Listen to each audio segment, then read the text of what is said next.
Welcome once again to the Low Country Food Bank's Cooking Matters in Our Community education series.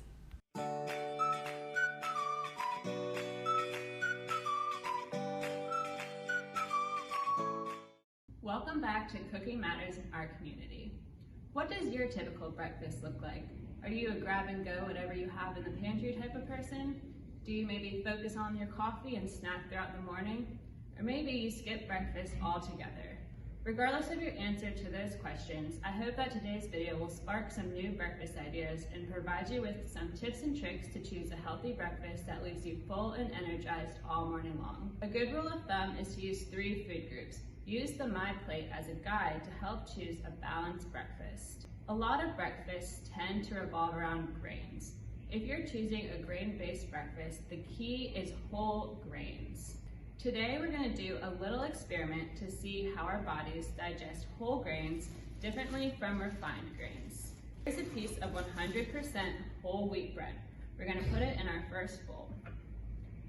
Then we have a piece of white refined bread. We're going to put it in our second bowl. Then we're going to cover both pieces of the bread with some lemonade. This is going to kind of represent what our stomach acid does when we're digesting foods. So now we're going to let these sit for the remainder of our video, and then we'll come back and see what happens, so stay tuned. Whole grains have 3 parts. There's the germ, the bran, and the endosperm. The germ and the bran are packed with nutrients and fiber. Here we have a refined grain. You can see that the germ and the bran have been stripped away, and all we're left with is the endosperm, which is carbohydrates that are quickly turned into sugar when we digest them. Breakfast beware of added sugars and refined grains. A lot of breakfast foods are loaded with added sugars. Here are some examples of things we should look out for in the grocery store. Oatmeals, cereals, and yogurt all tend to have versions that are high in added sugar. I used to eat this Greek yogurt all the time. Then one day I got curious and decided to read the nutrition label. One of the things I saw was 15 grams of added sugar. That is a lot of sugar. Does anyone remember how many teaspoons that would be? If you want to learn more about added sugar, go watch our Drink Smart video. Now what I do is I buy plain Greek yogurt and I top it with some granola and some fresh fruit. And that way I can control how much sugar I'm eating, and I can also add some more food groups. Another food to be aware of is cereal. Let's look at this fruit spins box to see how much sugar. First we'll look at the serving size. 1.5 cups has 19 grams of added sugar.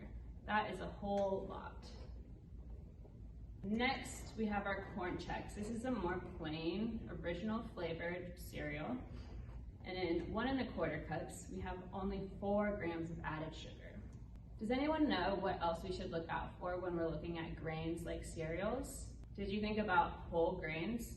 Well, that's right. We should check the ingredient list to see what the ingredients are and if we're eating a whole grain. We want to look at the very first word on the list, and that will identify the whole grain or not. So now we understand how to identify whole grains and why they're more nutritious, but why are they such an important part of a filling, balanced breakfast? Let's go back and take a look at our little experiment. Here we have our 2 breads. Here is our refined white bread, and here is our 100% whole grain. Let's see how the consistency has changed after they've been digesting for a few minutes. So here's our white bread. We're gonna squeeze it. Look how gooey it is, how much it came through my fingers. Pretty gross. Next, let's look at our whole grain bread. The whole grain bread has not even squished through my fingers. It's nice and spongy. It just absorbed the water and went right back to its original shape. So you can see that this white bread is already digesting a lot faster than this whole grain bread. That's how it acts in our stomachs. So now you can see why whole grains keep us feeling fuller for longer. We've covered some good tips for building a balanced breakfast and what to look out for. You might have noticed throughout this video that I mentioned 3 food groups in a lot of the breakfast that I talk about. For example, yogurt with fruit and granola. That's 3 different food groups that I would consume for breakfast.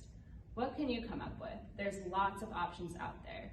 Can you incorporate vegetables into your breakfast? I challenge you to try something new this week and follow our tips and tricks for building a healthy, filling breakfast. Thanks for tuning in. For more information and recipes, visit lowcountryfoodbank.org/nutrition. And to learn where our food pantries and feeding partners are, visit lowcountryfoodbank.org and click Find Help.